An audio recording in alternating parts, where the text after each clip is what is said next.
Get the right person in the right seat on the bus. You've probably heard this expression before, but what the heck does it mean? And why would it matter to you and your business? Stay tuned.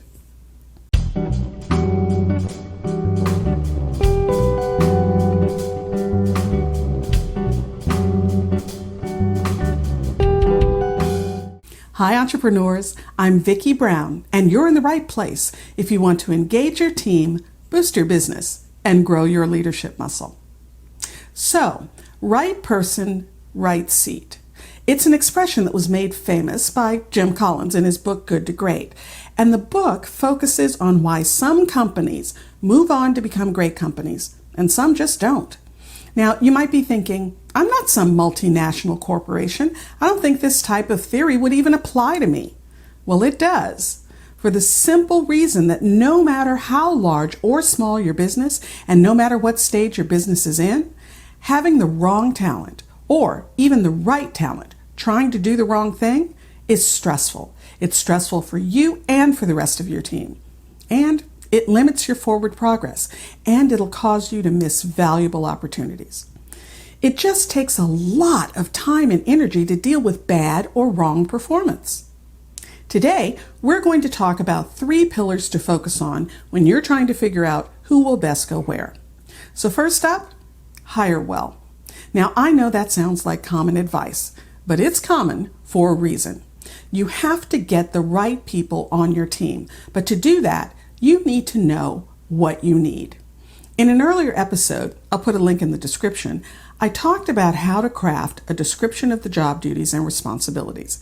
And it really has to always be the first step in hiring because you need to know what you're hiring for. Now, once you have an idea of what type of skills and experience you need, then you have to carefully go through the interviewing process. Now, I know you may be feeling stressed because you need someone now. There's just too much to get done and you need the help right now. I get it. But I say the construction term of measure 3 times, cut once would certainly apply here. It's much better to take your time evaluating candidates so you can be sure they have what you need versus the massive time it takes on the back end to try to unravel a bad hire. So people use lots of different techniques to interview candidates. They do panel interviews, they ask seemingly unrelated questions like, what kind of tree would you say you are and why? I've even heard the 3x3 method, interview the person in 3 different settings by 3 different people. You may find that one of these or something else really resonates with you and your style, so go for it. Just make sure you have crafted a good job description and that you use whatever method consistently with all candidates. And make sure you steer clear of the illegal questions like, are you married or do you have a car? And that the process you decided to use actually gets you the information you need. 2 more points about interviewing. Be aware of the horns and halo effect. It's human nature to get a first impression, and then we spend the rest of the interview looking only for things that reinforce that impression. For instance, say the candidate is late to the interview. Not that I'm saying that's a good thing, but for this example, let's say they're late.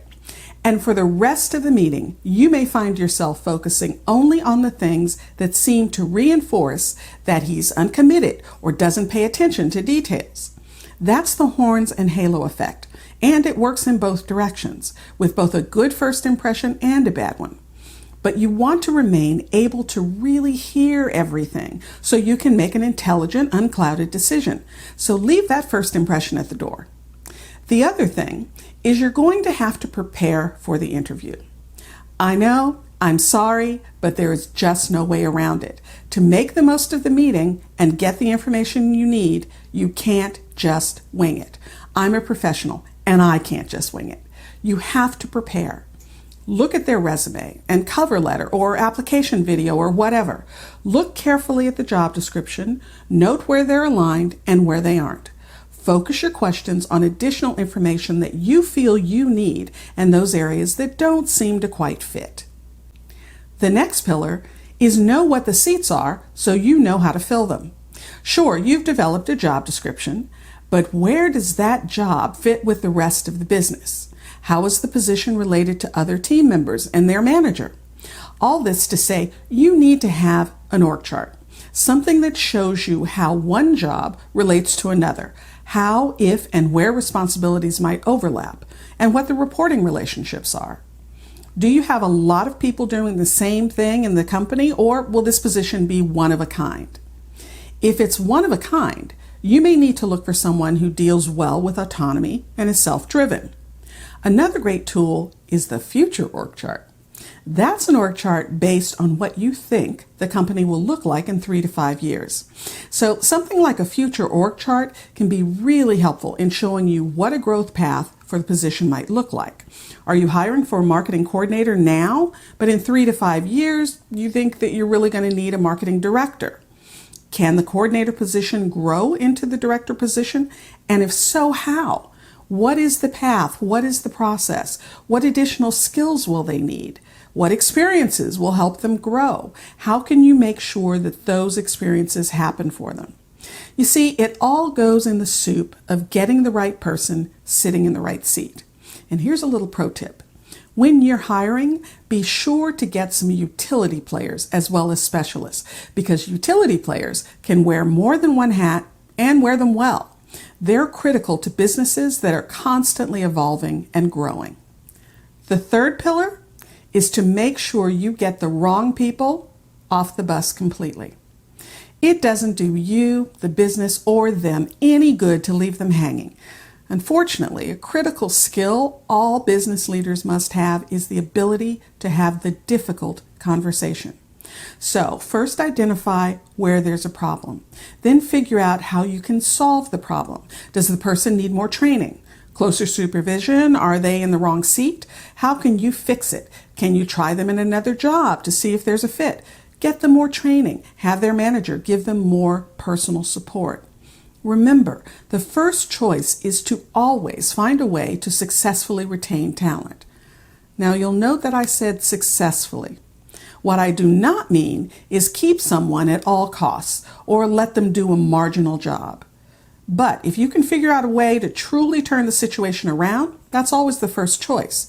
It's cheaper because replacing people costs a lot of money, and it makes everyone happier in the end. But if you aren't getting the job performance you need, then you are going to have to let them go. Now do it with dignity and grace, but you've got to do it. It's ultimately better for everyone involved and better for the growth of the business. If you found this information helpful, please subscribe and share. And remember, your inspired leadership is the secret sauce to having a high-performance team and a wildly successful business you'll love. I'll see you next time on Leader's Journey.